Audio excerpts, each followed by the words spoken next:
সাম্প্রতিক সময় গত ২-৩ মাস ৪ মাসের মধ্যে কিন্তু হিন্দু সম্প্রদায়ের উপর হামলা হয়েছে এমন কোনো অভিযোগ ছিল না। বেশ মনে হচ্ছিল যেন পরিস্থিতি নিয়ন্ত্রণে। তারপরে হঠাৎ করে রংপুরের গঙ্গাচড়ায় কি ঘটনা ঘটল?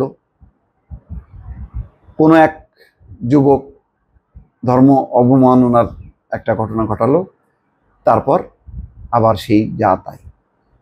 আমি এই ঘটনাটা সামনে আনতে চাচ্ছিলাম না এই কারণে যে এই ধরনের খবর যত প্রকাশিত হবে ততই এক ধরনের উত্তেজনা তৈরি হবে। সুতরাং আভ্যন্তরীণভাবে সেটা নিরসন করা, দ্রুত পরিস্থিতি নিয়ন্ত্রণ করা এবং দোষীদের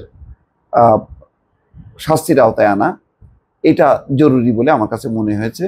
এইগুলো নিয়ে ভিডিও করা বা কথা বলা, এটা কোন সরকার থাকলো ক্ষমতায়, কোন সরকার থাকলো না, কে বেকায়দায় পড়লো কি পড়লো না, সেটা বড় কথা না।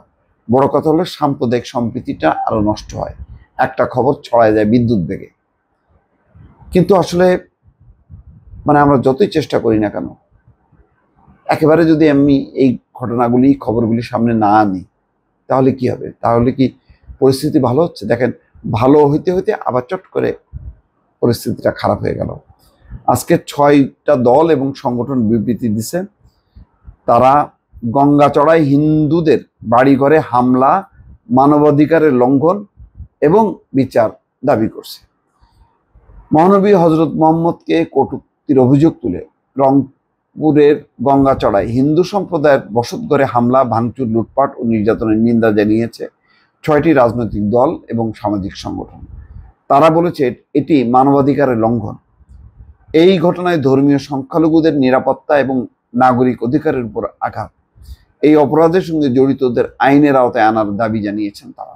অবশ্যই ন্যায্য দাবি। এবং এটাও দেখেন কত দুঃখজনক যে কারা বা কেন মহানবীকে অসম্মান করা হচ্ছে। এটা তো তারা জানেই যে এই ধরনের যদি কোনো ফেসবুকে পোস্ট করা হয় এটার একটা উত্তেজনা হবেই। কেউ কি ইচ্ছা করে বা ফেক আইডি ব্যবহার করে এই ধরনের ঘটনা ঘটাচ্ছে? এটা অনেক ক্ষেত্রে আমার মনে হয় যে ষড়যন্ত্রমূলক। নতুবা মহানবীকে আপনি বাংলাদেশে কটূক্তি করবেন আর চুপচাপ থাকবে, এটা হয়? ভারতে যে করেন তো, পারেন কিনা? হিন্দু সম্প্রদায়ের কোনো একটা বিষয় নিয়ে আপনি মন্তব্য করে দেখেন, পরিস্থিতি খুবই খারাপ হবে। বাংলাদেশে সেই তুলনায় কিছুই না। তারপর আমি এটা জাস্টিফাইড করতেছি না যে ওখানে হয় বলে বাংলাদেশেও হবে।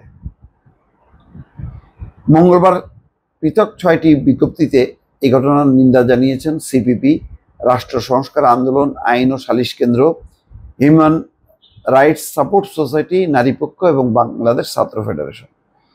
সিপিবির সভাপতি শাহ আলম এবং সাধারণ সম্পাদক রুহিন হোসেন প্রিন্স এক বিবৃতিতে গঙ্গাচড়ায় হিন্দু সম্প্রদায়ের সঙ্গে জড়িত ব্যক্তি এবং এর নেপথ্যের কুশীলবদের দৃষ্টান্তমূলক শাস্তির দাবি জানান। সিপিবি বলছে, জাতিগত এবং ধর্মীয় সংখ্যালঘুদের উপর নির্যাতন, হামলা এখন সাধারণ বিষয়ে পরিণত হয়েছে। সারা দেশে আইন শৃঙ্খলা পরিস্থিতির নাজুক অবস্থার মধ্যে রংপুরের সংখ্যালঘুদের লক্ষ্য করে ধর্মান্ধ সাম্প্রদায়িক গোষ্ঠীর এই হামলা মানুষের মধ্যে আতঙ্ক বাড়িয়ে দিয়েছে। অভিযুক্ত কিশোর গ্রেপ্তার হওয়ার পরও দেখেন, যেই অভিযুক্ত কিশোর, যেই হিন্দু ছেলেটা এই ঘটনা ঘটিয়েছে, তাকে গ্রেপ্তার করা হয়েছে। গ্রেপ্তার করার পর তারপর হামলা কেন? তৃণমূলে যে আইন শৃঙ্খলা পরিস্থিতি যথেষ্ট পরিমাণ নিচ্ছিদ্র বা সুদৃঢ় হয়নি, এই ঘটনাও কিন্তু তার একটা বড় প্রমাণ। অন্তর্বর্তী সরকারের ব্যর্থতার কারণে মানুষের নিরাপত্তাহীনতা ও অসহায়ত্ব বাড়ছে। সংখ্যালঘু নির্যাতন কেবল আইন শৃঙ্খলা পরিস্থিতির বিষয় নয়, এটি রাজনৈতিক সংকটের অংশ।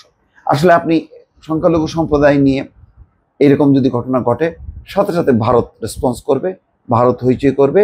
ভারতের যতগুলো সোশ্যাল মিডিয়া আছে এবং গণমাধ্যম আছে, তারা এমন একটা তিলকে তাল করে এমন একটা পরিস্থিতি তৈরি করবে যাতে এই ঘটনা নিয়ে তারা আন্তর্জাতিক পর্যায়ে উঠাবে। আর বাংলাদেশে তো আছেই, তিলে তাল করার জন্য এটাকে একটা রাজনৈতিক রূপ দেওয়ার চেষ্টা করা হবে। যেহেতু আওয়ামী লীগ এখন নাই, সুতরাং এখন যারা করছে এরা হচ্ছে ধর্মীয় মৌলবাদী গোষ্ঠী এই সব বলার চেষ্টা করবে। তো সেই ফাঁদে এই এলাকার লোকজন কেন পা দিচ্ছে, কেন দ্রুত বেগে ওইসব এলাকার রাজনৈতিক শক্তিগুলো প্রতিরোধ করে না, এটা আমার বোধে আসে না। দর্শক ভালো থাকবেন, আল্লাহ হাফেজ।